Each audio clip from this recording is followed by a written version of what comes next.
Hello everyone and welcome to the Chunky Captain YouTube channel. It is the Saturday 15th of November 2025 and I'm here at the RAF Museum in Hendon.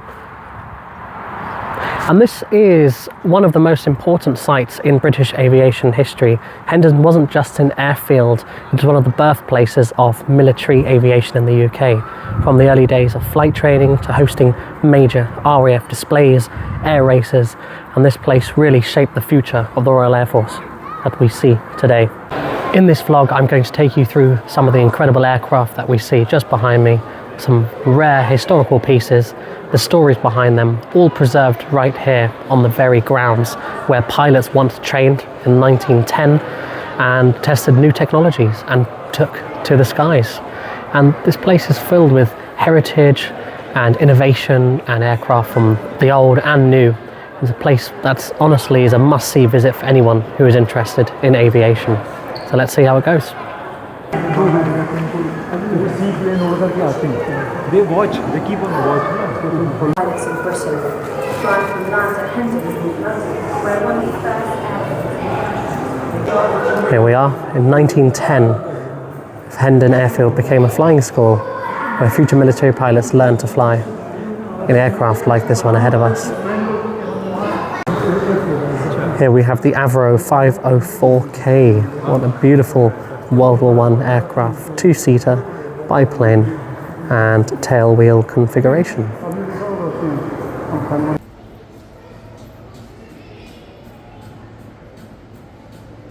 Guns on the top.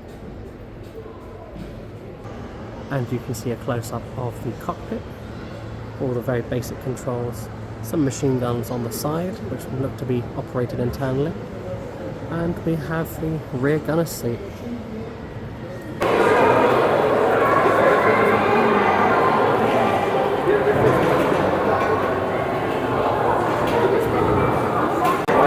Here we have the Tornado with the swept wings open and close all the way across. And in the background we see some incredible aircraft as well as a Harrier just up in the corner.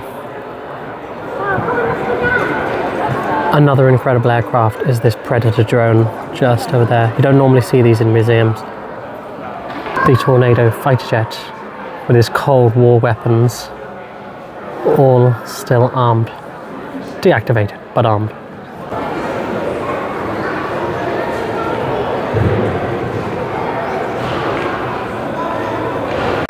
You might have seen these ones on the news. This is an MBDA Storm Shadow missile currently being used in Ukraine, given by the British and NATO forces. And we have a wonderful example of a Eurofighter Typhoon. This was built in partnership with Germany, Italy and in Spain, and now still being used by both the RAF and many other air forces around the world. Still being built, still being purchased. Lovely aircraft.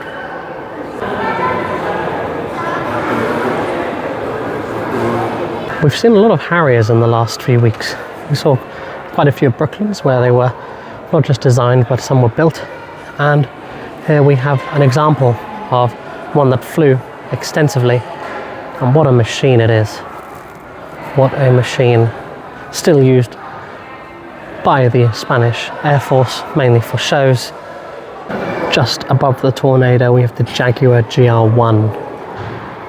Very fast intercepting aircraft. So we're walking, we've just finished in Hangar 6, which is all about, should we say, modern aircraft from 1980, post-Cold War till today. We've had a look in Hangar 2, which is all about World War I and, should we say, very early aviation, looking at Blérios and Avros and Vickers, things with biplanes and so on. Now we're heading to Hangars 3, 4 and 5. Hello! I will carry on from here. I just got interrupted by a lovely child who was interested in what I'm doing.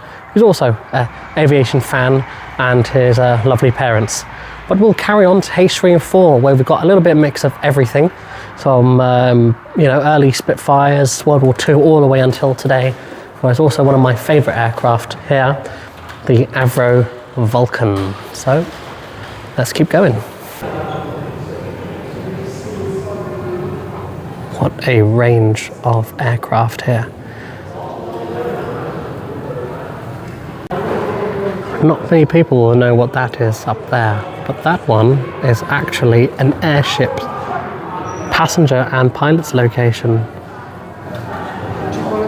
So airships were a big thing, shall we say, after the First World War, and actually the Empire State Building was designed to actually have airships dock at the top of the Empire State Building. But due to some accidents, shall we say, in Germany, I think it was the Hindenburg or Hillsberg accident, where there was an aircraft or an airship that was filled with hydrogen, and it exploded dramatically. Even though we have more safer gases that we can use today, like helium, which aren't exactly explosive, they didn't really take off the ground because aviation innovation got so well that airships became pretty much obsolete. But they're not exactly obsolete. There are some uses still today. Here we have the BAC Jet Provost, which was a jet trainer used by the British, but also used by many other air forces around the world to teach people how to fly. And you can actually fly in one of these now here in the UK if you really want to. And just look at that, an English Electric Lightning. Very incredible aircraft. This one I think is one of the British's first supersonic fighter jets used during the Cold War. And very unique nose tail. And just to the left we've actually got a Canberra. So this is also a high-level bomber, twin jet, and this competed in the London to New Zealand air race of 1953 by the looks of that. Look at that, what a beautiful aircraft. Also built by English Electric. It's not electric, but it's a jet, but that's just the company. Just after the Second World War, we had the Gloucester Meteor, which was built in 1950s and served until the early 60s. It was a high-level interceptor fighter jet. And just look at that design. Very small windows, very tight cockpit. But what an iconic design. Definitely looks like something that should go to space. We saw one of these in our trip to Duxford, and this is a Vampire. I think it's a single-seater. Came out, I think, just right at the end of the war in 45, 46. One of the first fighter jets. And just look at that tail configuration. That's what's quite interesting about it. 2 vertical stabilizers, 2 tails. What an interesting design. So before Fiat were making lovely class, even though they were making cars at the time, they were making these beautiful aircraft. And just to the left of it, we have the Messerschmitt 109. So this was the majority aircraft that were attacking Britain during the Battle of Britain days and throughout most of the war. Really had an interesting sound when it ran. Obviously, we can't go to the RAF Museum without seeing the Iconics. What an incredible aircraft. The Supermarine Spitfire. And just next to it we have the Hawker Hurricane. They look quite similar but have some major differences. Not only wing design, not only in configuration, different engines, ultimately whole different build completely. Both fought very, very strongly and very well during the Battle of Britain. And we are in the other hangar now, and in front of me we have the P-51 Mustang. This was basically America's version of the Supermarine Spitfire. Incredible aircraft, and I think today holds the record for the fastest propeller-driven aircraft. And look at that polished stainless steel or aluminium design. Just look at that, what a beast. We have a very fairly early jet fighter here from the Luftwaffe at the time.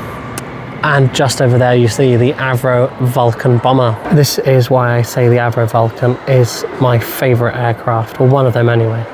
Look at the delta wing design, look at the colour scheme, and look at the amount of armaments it holds. Massive, massive wing. And this held basically the Cold War as Britain's nuclear deterrent at the time. Look at that, all the way across, just past this Daimler Ferret armoured personnel carrier.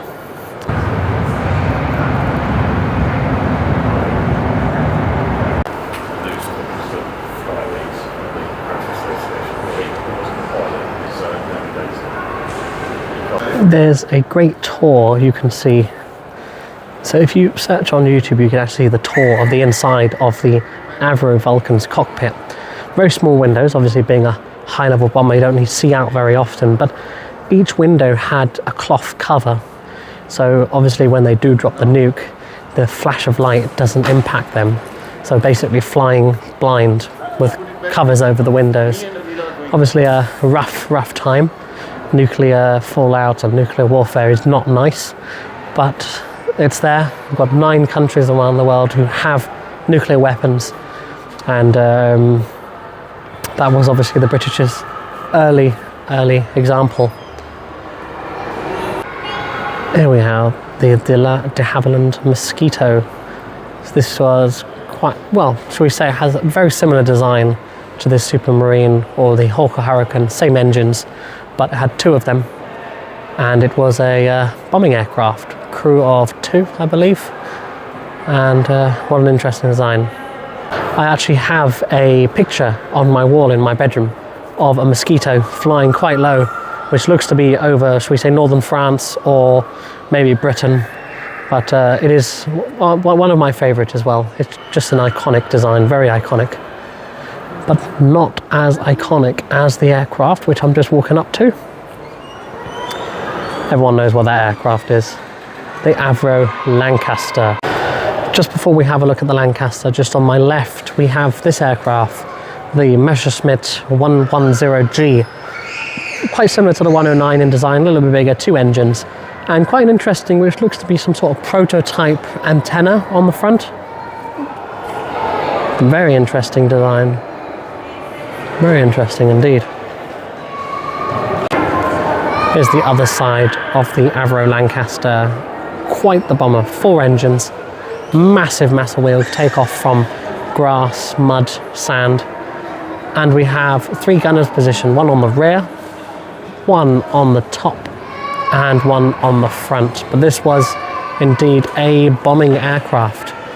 So you can see just from this massive bombing hang here, I think this also dropped the bouncing bomb, which destroyed the dams. And there's the rear tail gunner. You can see us quite susceptible to enemy fire, fighter jet fire, which is why these were always escorted by Hurricanes and Spitfires.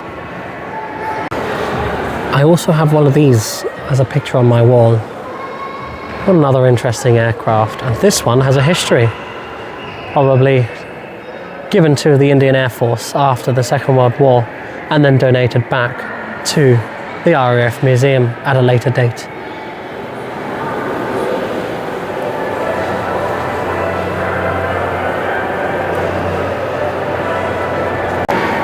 So we've seen British fighters and bombers, we've seen American fighters and bombers, and now this one ahead of me is the Japanese fighter, taken off from the aircraft carriers, taking part in kamikaze raids and raids like the one that happened at Pearl Harbor.